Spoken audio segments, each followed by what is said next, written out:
for our audience. So the context is that the NEP 2020, as we all know, Dilip also said in his speech, has made 5 years of foundational education compulsory. And as a follow-up to that, we're going to have the National Curriculum Framework, which the last one was done in 2005. So almost, after more than 20 years, we're having another curriculum framework. And we have begun with the national curriculum, rightly so, for foundational stage, which was released on October 20th by the Union Education Ministry. And NCF for foundational stage has been widely welcomed by educators, though it's 75 years late, I think, but nevertheless, it has come. And there is official recognition of the critical importance of early childhood education, and many educators have welcomed it as setting as an appropriate vision where learning is through play and their non-stress learning assessments, etc. So over the course of the next 1 hour, we hope to discuss how to effectively translate this, visionary document into reality in our country's preschool. So 164 million children can be benefited. And of course, Swati, I'll begin with you. And the devil is always in the implementation. So my first question is, how do you rate NCF 2022 for foundational stage, say out of a scale of 10? And what do you see are the major implementation roadblocks, given that the early childhood education sector, especially in the private sector, is so widely diversified in terms of quality? What do you see as the implementation roadblocks? Okay, there's one there. Okay. Yes, please. Yeah, it's working. Namaskar, everybody. Pleasure to see you all here. You all are all belonging to the ECE community. We make children clap a lot, but I don't see you all clapping. So throughout the day, you must clap a lot. It will help keep you warm also, because in Delhi weather, right? Thank you once again to Dilip and Summiya for always thinking of early years. And marks, NCF, I would definitely give it 9 out of 10. I think it's a document that every teacher should hold in our hand and read, because not only is it extending the policy of NEP, it's almost like a training module. When we talked about lack of training, I think it can be used as training because it's a very evidence-based document, research-based document, and it supports you with examples, etc. So that's why I give it the marks that I give. Implementation, the problem is always going to be because education is a concurrent subject in our country. And I was recently part of the SCRT discussion on the NCF of a particular state, I don't want to mention. And when I sat there and I listened to the kind of planning that they were doing, they were almost trying to unravel the NCF and try to bring in things which were not in the NCF. And that's why I always say that there should be something we need to do, because the center has done a fantastic job when it comes to giving the right importance and evidence where research is concerned about quality early years programs. If states are not going to take it forward the way it should be taken forward, then it's not going to make the impact, the desired impact that we all want. So that's one of the roadblocks in implementation. The second roadblock is, of course, I would say the private preschools. Because many of them say, we already have a curriculum, we are already doing a good job, we've already got a lot of awards, we don't need to listen to the NCF. And that's why you have sorry for the use of the term stupid, but you have stupid practices like forcing cursive writing on children, making them do multiplication before they are 8 years old, and so many other practices which we keep blaming the parents and the government for. But I don't think you have that courage to stand up for children. So I think the NCF implementation, these are the two roadblocks. I'm sorry, friends, I know we all belong to the private preschool community, but it's time sometimes to also look inwards rather than always blame the high school and the government for our problems. Thank you, Swati. We'll come back to, I think 2 important points which you've raised as implementation roadblocks. But Arunabh, I want to go to you next and, first ask you, how do you rate NCF 2022? And though, the NCF foundational stage is a great document, like Swati said, I don't see it set, pathway for implementation in terms of training teachers. They know, as you know, there are no official, standardized qualifications for early childhood education teachers. So how do you see that happening in terms of this document actually getting translated in terms of equipping teachers with the skills to implement this in the classroom? Thank you. Lovely question. And I think the most important of them all, as you started with, the devil is in the detail of implementation. There are things that are written in the NCF and there are things that are written in the National Education Policy, and I'll refer to both of them specifically on this point. So the NCF document talks about how out of all private teacher education providers, only 1% do specified courses for early years, and that needs to change. There is a framework being developed for teacher education as well as we speak. So that will actually be the next framework that we will get to see. Not the middle years framework, but framework on teacher education, so that we can support these teachers who are currently expected to roll out the national curriculum framework. Otherwise, it's just a beautiful document like many others. So if you were to read the previous national education framework, you would still feel that it's ahead of times, but we did not have the right kind of scaffolds to make that a reality. There is also a very interesting mention in the National Education Policy document that was released 2 years back, where it spoke about removing the motivation of money from a teacher wanting to teach higher classes. What it effectively is saying is, currently while you have the ECCE, you have the PRT, you have the TGT, you have the PGT, and they get paid different amount of money. The vision is that all teachers will get same amount of money irrespective of the class that they teach. But for that to happen, we certainly need to pump in more money in education. The government is wanting to spend 6% of GDP, is currently able to spend 4.1% of GDP.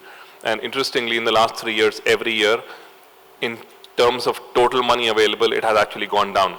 So the aspiration is there. We heard the new education secretary speak about it very candidly on the Fikir Rise conference just last week. So I feel that there is light at the end of this tunnel. And one thing that this document is doing and the National Education Policy is doing is at least it is putting the problem on the table and saying the problem exists. And once you recognize the problem, like my wife always says, only once you accept your mistake will you begin to improve. So now that we are accepting our mistake, I'm sure that we'll begin to improve. Okay, thanks. Professor Soni, great advice given by your wife. Before you ask me a question, I will prefer to speak at the end. You want to speak at the end? All right. Okay, Ratna, I'll go quickly to you. NCERT Okay, the last word to Professor Soni. Ratna, I want to ask you, the question is, NCF also recommends, NEP 2020 also sets this vision where it says that, integrate Anganwadis with primary schools, especially in the government sector. So how do you see the NCF 2022? I think it doesn't actually, look at the hard realities of what's happening in this sector. How do you see the implementation roadblocks, especially in the, in the government sector and overall? How do you see it? Basically there are a lot of Anganwadis which are already co-located with government schools.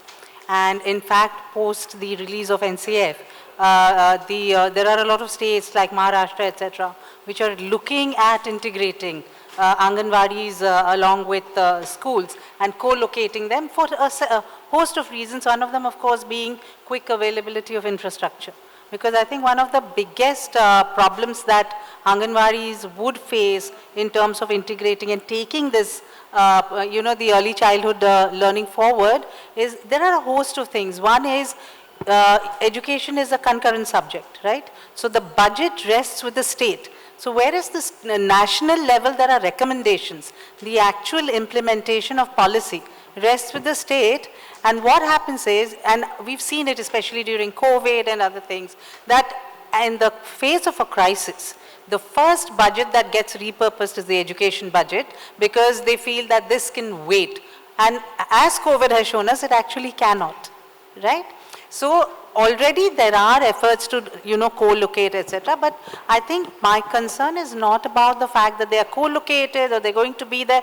My concern is about the adequate training that people in Anganwadis have. They are trained for nutrition, for health, for prenatal care and child care up to the age of 6. But one aspect of it, which is early child education, they're not trained for. They're not aware. And in any case, they're repurposed for a host of things. If there are elections, there's some local level things happening. We've seen they were COVID warriors, right? So they're repurposed. During the pandemic, they were the active workers. And they were the ones who got beaten up a lot. So, they are repurposed for a whole host of things. And somewhere the focus on the Anganwadi worker for the role they're supposed to play goes missing. And the fact is, of the total number of sanctioned Anganwadi workers for the country today, there's only a 5% vacancy. So it's not like they're not filled up, those spaces are vacant, they're not. But it is how it is structured, how the trainings happen, whether they happen at all, and what is the vision the state has at the end of the day. It's not the center. What is the vision the state has for the Anganwadi worker to play that role? Will they provide adequate resources? Will they provide the kind of training that is actually required to provide early childhood, education? These are the aspects. So government has a very different take. I mean, private schools, I will not comment on because that's not the area I work in. I work with government schools across 3 states, and this is something we see across states. Yeah. So the biggest challenge you see is in training and the states. Availability of resources, correct positioning of the Anganwadi workers, training of Anganwadi workers, and not using them for sundry jobs. Exactly, you're right. In fact, we'll come back. I have got some stats about, how much they spend on Anganwadis. I'll come back to that. I did some math. We'll come back to that. Professor Soni, to you now. And you've been closely, with NCERT, involved with NCF 2022. So what were your main objectives and what do you see as, the implementation roadblocks? Sure. First of all, thank you so much to the organizers, and thank you, Summiya, and thank you to the previous speakers. Many of the things rightly said by my previous speakers, but now, what should be the implementation an action plan for NCFFS. Before I come to that, I'll just want to focus on few things because here many of you who are working in the area of early childhood education, and you must know. First of all, Dr. Swati rightly said that inappropriate practices. I know it is very hurting, but then yes, we have to accept it. Right? And then, but then there are a lot of other pressures also. You are doing a job, you have to obey the authorities. Fine, leave that. Now, before I'll come to the implementation plan, I have few questions because she's asking me many questions, but now I have certain questions. How many of you are aware about Nishtha teacher training program? Okay. Not many hands. So this is again one of the solid reasons for inappropriate practices happening in the field. So please go and register yourself in Nishtha FLN 3.0. One is Nishtha, that is for all the teachers. But if you want to be focused a little bit, so just register yourself on Diksha portal, that is MOE site. So register yourself and it will be an added asset for you because it is a training for all of you. And the certificate, digital certificate will be generated for you. So one is Nishtha FLN 3.0 and then very soon Nishtha ECCE 4.0 which is already being launched on 29, but it is, only the 2 modules have been rolled out. So, complete Nishtha ECCE. Earlier it was only for Anganwadi workers, but now it is for all. And I would be talking not for Anganwadis or not for private sector or not for the government. I would be talking for early childhood education for all children. So let's not discriminate. Like that's my personal thing. If as a government person, I will say government, but as a passionate ECE person, I said let's talk about ECCE for all. Let's not discriminate. So one thing is this, register yourself, and I have jotted down few points also. And everybody said about that teacher trainings is required. NCF FS is also talking about teacher training. Now what about the pre-service teacher training? It needs to be reviewed first of all. Only then the in-service teacher training will work. So pre-service teacher training has to be reviewed in the light of NEP 2020 and in the light of NCF FS. Now what is new in NCF FS? The new thing, we all need to understand what is new in NCF FS is Panchakoshas. NCF FS is talking about Panchakoshas, that is the origin from where your 5 domains emerged. So try to understand these 5 Panchakoshas, that is Anandmay, Pranmay, Vigyanmay, and Anandmay. So that is, and from where your 5 domains generate. So try to understand कि कहाँ से ये generate हुए, what is the origin for that. So maybe sometime in some other forum we will talk in detail about these Panchakoshas, but that is need to be understood. And then implementation plan, I'll say that prior planning and the blueprint of your prior planning has to be done. I did my homework. So goal setting. Goal setting has to be done from all the principals, all the in charges, all the teacher educators at national level, and target for the national lakshyas. And if you want to reach the national lakshyas, you have to read and go through Nipun Bharat document that is focusing on FLN. Without, even NCF FS is aligned with the Nipun Bharat learning outcomes. So you have to see that what Nipun Bharat lakshyas are that. Of course, the previous speaker also talked about not FLN, but you cannot deny in today's world foundational literacy and numeracy, and you cannot deny the developmentally appropriate technology. So to understand FLN, you need to follow that Nipun Bharat document. And the other document is, you all know about NEP 2020, as I said, Nishtha ECC, and then NCF FS. Download all these documents and read the learning outcomes of Nipun Bharat and also of NCF FS. It is one of the same thing. Teachers are getting confused that Nipun Bharat LOs are something different and NCF FS LOs are different. No, it is only the language it is different. So don't get confused. So FLN, but then in today's scenario, you need to see that your LOs has to be in line with socio-emotional learning. With fear, no child can learn. So see that the child is comfortable in learning. And the second thing is the timeline of conducting the activities, time allocation as the in charges, resource generation. What are the resource generation? As teachers, as teacher educator, you have to do. Then identification of focal areas and curriculum for capacity building. From NCF FS, what kind of a curriculum you as a school leaders would generate for your schools? Then development of teaching learning material. Here comes toy-based pedagogy, which NEP 2020 also talks about, and Nipun Bharat also talks about, and FLN also talks about. So development of teaching learning material. As states, find out what are the local toys and materials, indigenous toys and materials you can bring in the classroom processes, so that you can get away with these poor quality Chinese toys, right?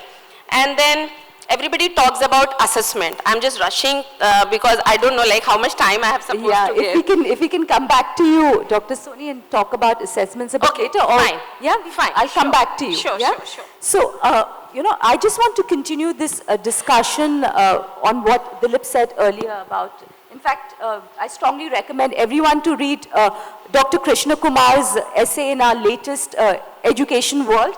It's brilliantly written. He talks about NCF FS and under the title of Ghost of Early Literacy. And I'm going to quote from that essay, Swati, I want you to comment on it. He writes that, you know, with this new focus on literacy, the biggest casualty will be intellectual and aesthetic nourishment of children during childhood. The reality is that India's kindergartens and primary schools are so obsessed with literacy that they underplay everything else, and mechanics comes foremost in these schools. Do you see that danger happening with this new focus on literacy with, you know, NCF, Nipun Bharat, all of them? So, you know, literacy is not just about writing. And I think that's what, if you actually read Nipun, you will realize that they make you understand the LSRW concept, which is listening, speaking, reading, and writing. So literacy, we always think as Indians that literacy is about writing. Literacy is about communication. Literacy is about understanding each other. And it's only literacy that will bring you collaboration. So it is very, very important that literacy has to be the foundation of education. You can't have education without literacy. But the problem in our country is we think literacy is all about writing. And that's why a lot of schools make that mistake, that they want to push children into writing. They think if children write earlier, they will be better learners. But they don't realize that India is a booming nation for coaching classes. Why? Why so? Because the foundation is weak. Had we really listened to James Heckman and invested in early years, and not only when James Heckman doesn't talk about just money, he says socio-emotional learning before cognitive development. And he says when you develop curriculums which focus on the socio-emotional development of children, children will learn better. You won't need coaching classes for them. But sadly, all these principles don't realize, and Arunabh said a very wonderful thing last panel I was with him in FICCI, that what do principals boast about? They boast about their 10 standard results. And no wonder then the parents focus on 10 standard results and not the overall development of children. So it's time principals stop getting admissions in their school by boasting about their 10 standard results. It's time they say, look at our primary, look at our pre-primary, what strong individuals we are creating in our school. That should be the crux of education. And as Professor Romila said, that read the documents, know what the government is doing. It's high time we stop lamenting that India is not doing anything for education. India has done a lot for education. We are unaware, and we keep only seeking it from the West. Look at Gijubai Badeka. You know, he wrote 400 books, nobody wrote a book on him, till ECA came out with a book on him. So it's very, very important to understand we have a wealth of education. I mean, go through the NCF friends, attend tomorrow's workshop. Look at what we have, Panchadi. When ma'am talked about Panchakosh, there's Panchadi, the steps of a lesson plan. I mean, so much is there in that HPC, Holistic Progress Card. GRR, which I'm going to do tomorrow, which is gradual release of responsibility. When you talk about assessments, when you talk about scaffolding. So it's time we stopped, you know, looking at becoming nitpicky and talk about why literacy and why numeracy. There is a goal, there is a mission, and there is a way of teaching. If you read the NCF, they talk about the ELPS about numeracy, which means you are going from concrete to abstract. So let's not take the word numeracy to mean addition and subtraction. Let's not take the word literacy to mean writing and reading only. It talks about listening, speaking, and communication. So I'm not worried about the focus on foundational literacy and numeracy. So you think it's something... It's necessary. It's necessary. It is necessary. And look at it, no, in the NEP, it talks about mother tongue. It talks about multilingualism. Yes. So it means it's celebrating the communication, which is the essence of our country. Yeah. That's something, Arunabh, though we have a discussion in the afternoon on that especially. What do you think about the NCFS directive too? You know, do you think it's doable to teach in the mother tongue in the early years? What do you think, given the challenges in our country? We're a multilingual country. So mother tongue is questionable, right? What happens when my mother is a Tamil Brahmin and my father is a Delhi Punjabi, which happens often. But what the document is attempting to say is, can you try and reach the child in a language that the child understands? So as educators, let us step ourselves away from, is Hindi the mother tongue? There are parts of your country that you can't communicate with in either English or Hindi, and we feel that, we would get across to everybody. I'll digress slightly more. There is this Prerna experiential school that is being made where our Prime Minister did his primary school. And it's becoming a model school where 30 children from 30 different districts will come every week to do a week-long camp in Gujarat. And in one of those meetings I said, well, actually, that classroom will never have a common language, because these are 30 children coming from 30 different districts of this country. They don't speak the same language. So it's going to be a multilingual classroom. And I would say most of the classrooms that our teachers are going to right now are multilingual, and as migration increases in our country, they would become more and more multilingual. So what the document is attempting to tell us is, can you teach in the language that the child understands? Nowhere is it saying, don't teach the child English. Well, let us face it, it is a language of communication, it is a language of mobility, and for most private schools, one aspiration that the parent has from us is that we would be able to teach this child how to speak English, even if their parents could not. Okay. True, well said, Arunabh. Ratna, I want to come to you and give you the math which I was talking about. So in 2022-23, the union budget gave the ICDS program 20,263 crores. And I did some math that works to a mere rupees 1,235 per child. So that's barely enough for nutrition. Forget about, what we are just talking about, early childhood education. So how is that going to happen? I think we need to, I think we need to break these pieces up, because nutrition is a fact that you can't take away. And I think the fact is that the government of India runs the largest nutrition program for, early childhood children. So that is something I think is highly commendable, and we can't take away from it, irrespective of the budget. Now, when you're looking at budgeting, costing the child per child cost, I think one needs to work backwards. Today we're talking about 100 things. Just to go to, Arunabh's point, or was it Swati, I don't recall, she said that class 10 results are not the most important thing. Your PGI report says this state hasn't done well because their class 10 and their class 12 results aren't panning out. So somewhere the dichotomy that we ourselves represent need to be, kind of sorted before we even start looking at things like teacher training. Yeah, just point of information, she's talking about the Union Education Ministry's performance grading index, which they've come out for all states. Yes, Ratna. And so, and you have unfair comparators. You can't compare a northeastern state with, let's say, a UP or a Madhya Pradesh. They're resourced better.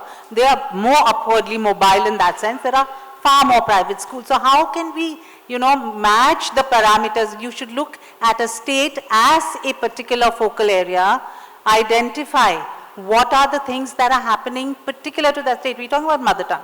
We're talking about cultural involvement of local stories, local traditions. Now, the moment you have a cookie cutter approach, that goes. So when we're talking about, implementing the NCF, I think one of the most important things is go bottom up. Please give teachers agency. At the end of the day, we're training teachers, we're training teachers, we're training teachers. For what? Right? We talk about leadership development. Typically, a head teacher in a school has 1,000 administrative things they need to do. Where do they have the time to develop other teachers, to look at, the overall growth of the school, growth plan of the school? So I think you need to break down pieces into bite-sized, doable pieces, because there are lots of bits and pieces floating around any time before the NCF can even be triangulated at the back end. So there's a lot of work, and I think localizing efforts would probably give quicker and better results than trying to look at it at a national level. Yes. So that's what I'm coming to you now, Professor Soni. So now you've got this great document which, NCERT, the center has put together. Now how do we, the challenges, like we say, in implementing at the state levels. So how do you see in terms of, now it being translated in terms of, teaching learning materials, textbooks, teacher training. How is NCERT going to support the local SCRTs? Is there some plan? I mean, how is it going to, pare down now to the bottom?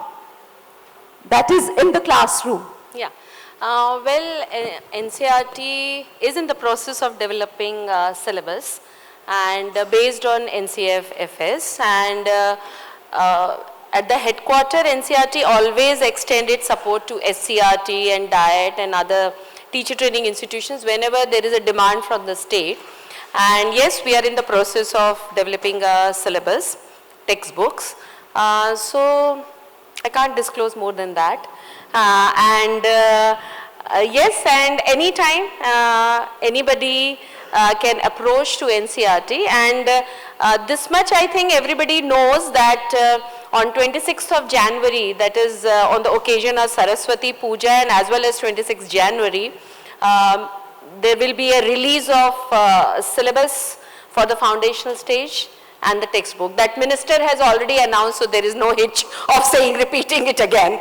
So this is right now. But as I said that states had already developed, like there was something, somebody is talking about, like there is nothing happening in the Anganwadi, which Dr. Moni has already supported that. It's not that, like in every institution there are, like somebody is working, somebody is not working, that kind of a thing, to be very honest. So yes, there is already a development of 6-month certificate course in early childhood education and 1-year diploma course for early childhood education. That I'll again say it is not only for Anganwadi workers, it is for all, and it has already been submitted to Ministry of Education.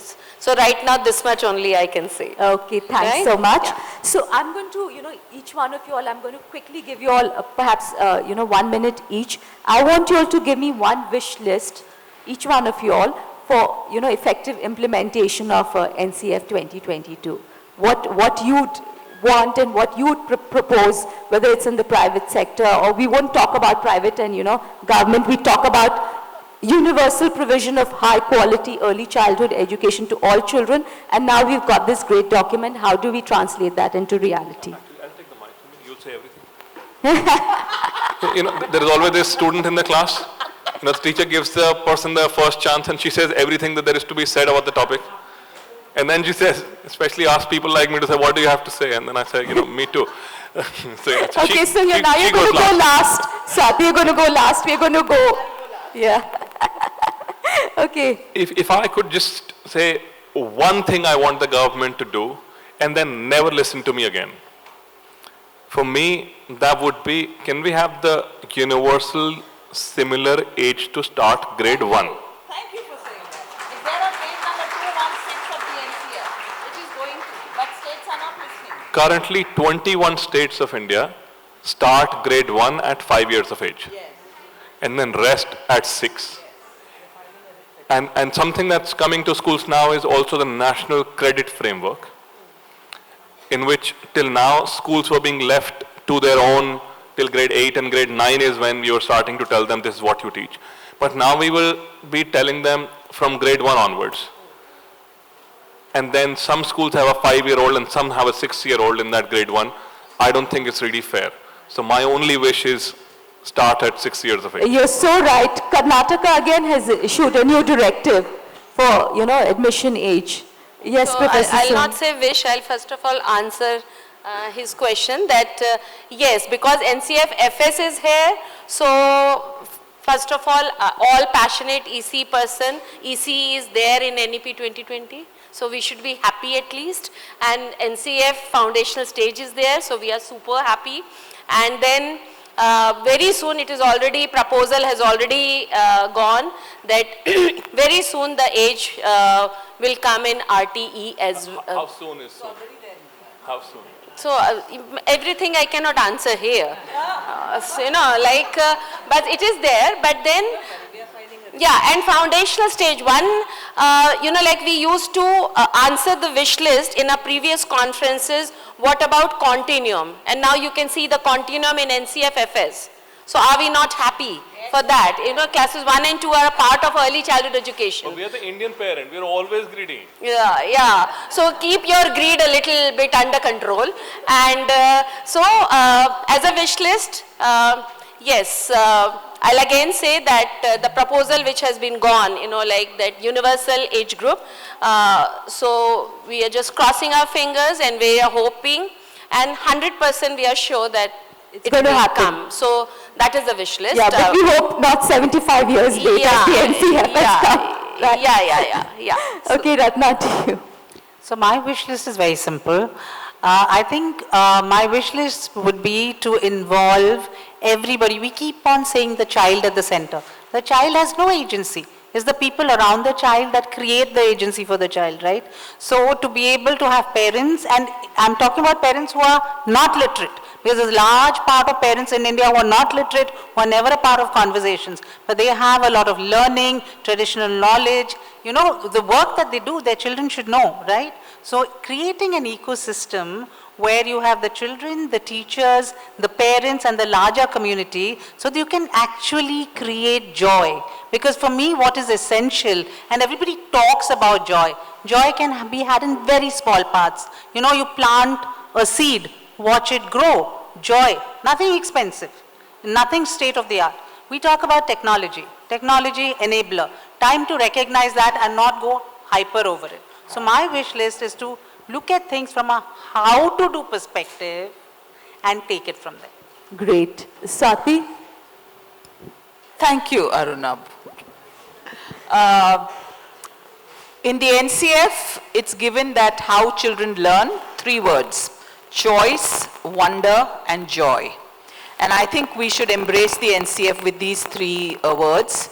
We have the choice to do the right or to do the wrong.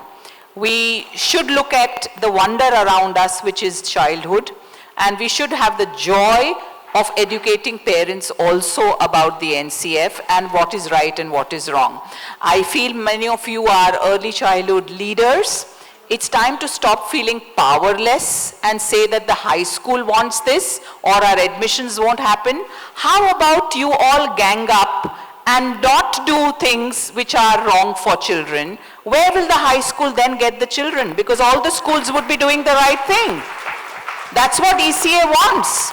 Every city, every preschool says, I will not teach this to children because it's not right for them. Now what will the high schools do? Make them powerless. Stop being powerless. That is very important. And where the age criteria comes, we have been fighting for this for a very long time, and I'm very proud to announce that ECA is filing a writ petition in the Supreme Court that India states need to have a common age, and it is given on page number 216 of the NCF also.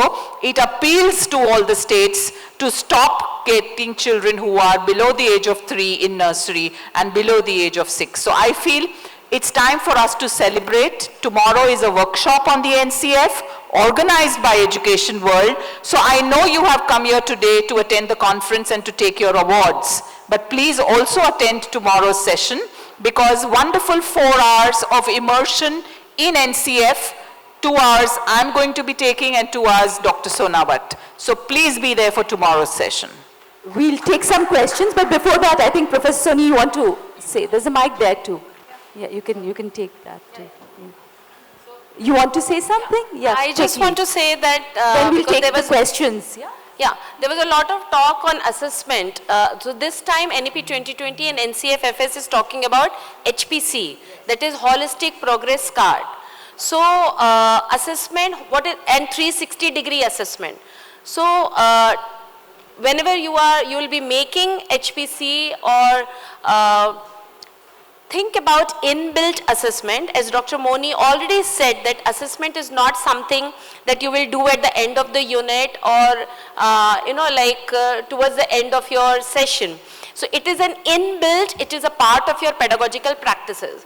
So it is HPC or 360-degree includes self-assessment of the child, peer assessment, and then teacher assessment, parent assessment, and then it come back to teacher assessment. So develop your report card in that manner and plan your inbuilt assessment practices accordingly. And lastly, watch the videos of Nishtha FLN and Nishtha ECC. You will understand what is FLN and what is assessment. Thank you so much. Thank you.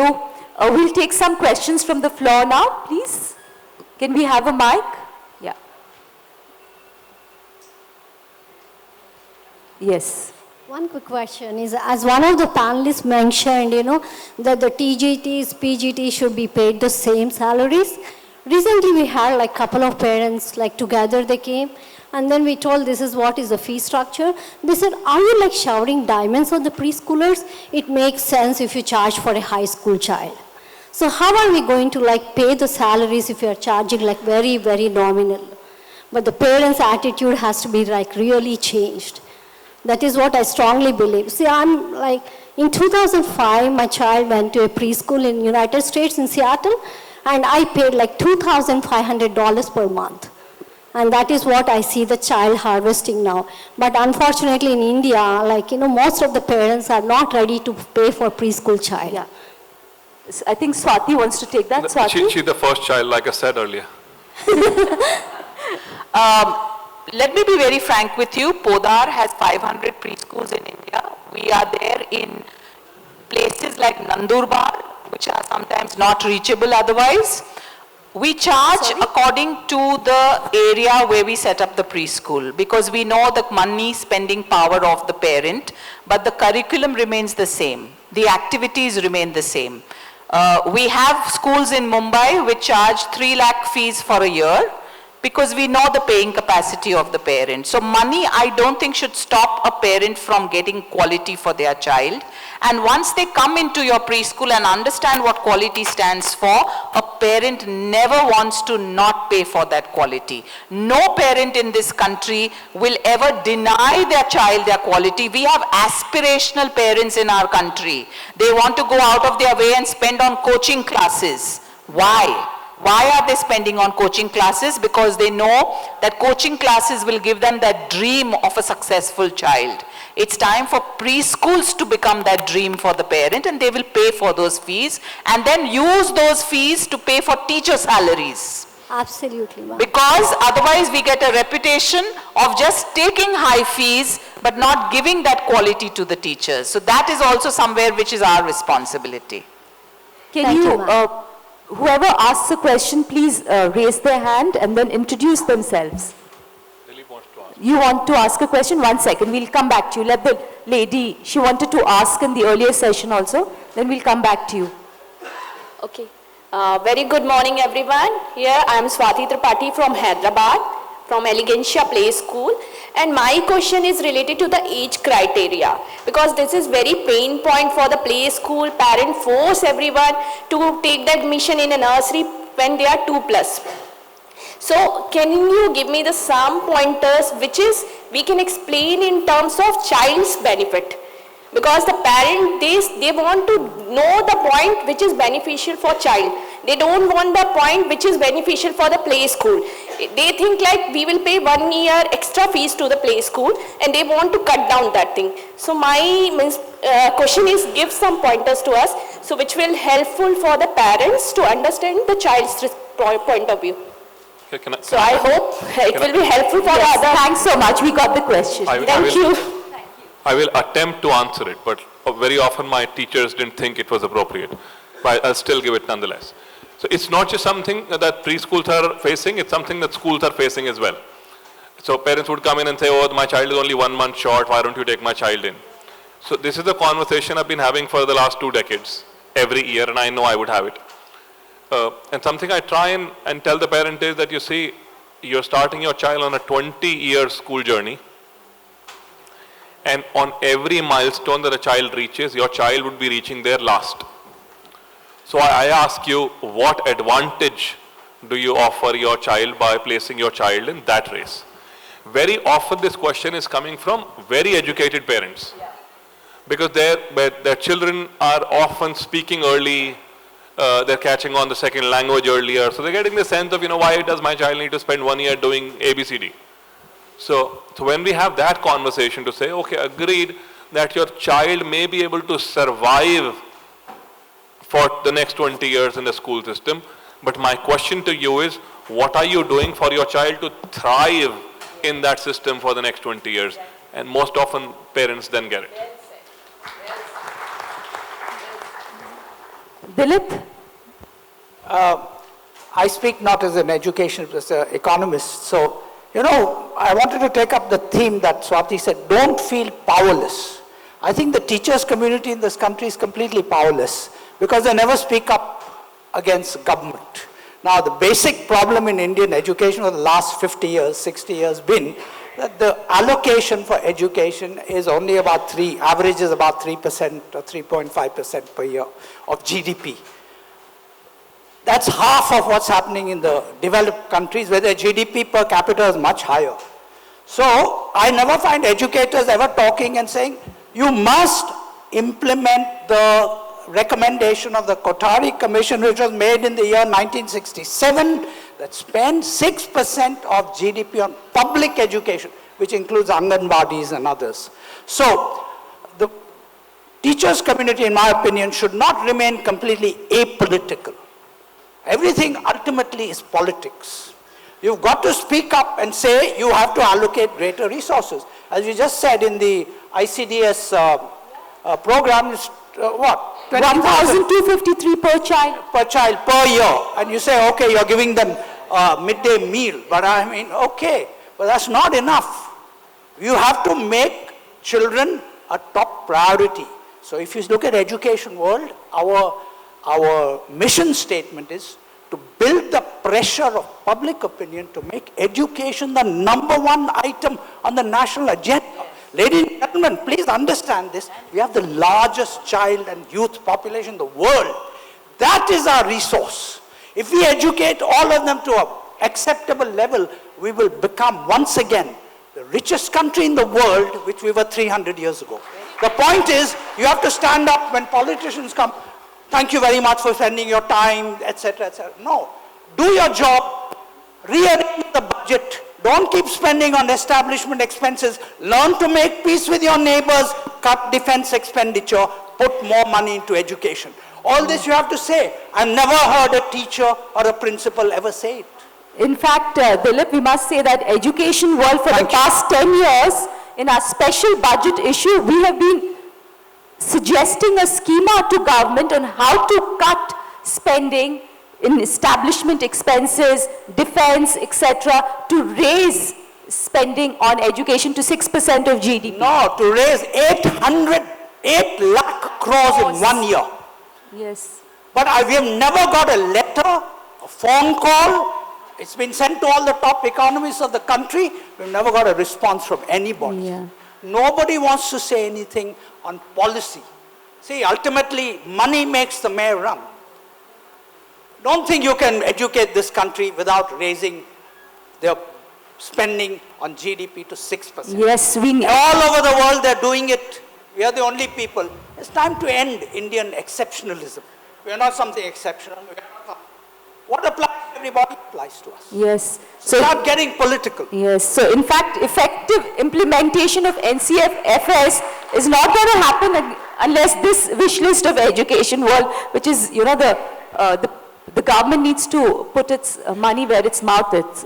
Come out with a great document, but unless you have double spending on education to at least 6% of GDP, it's not going to happen. None of this, what we're talking about, lack of resources, what you raised, Ratna, the point about lack of resources, how it's going to happen, how we're going to enable and empower the Anganwadi teacher to also do early childhood education, all that's not going to happen. So I think we've had a great discussion.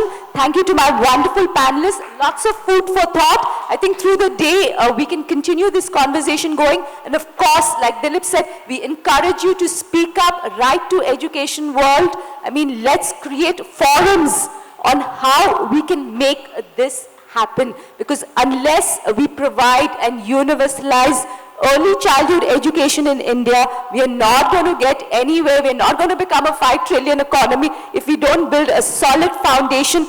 No building is going to come up. In fact, it's going to crack down and you're going to come down like a pack of cards. So focus on early childhood education. Thank you so much.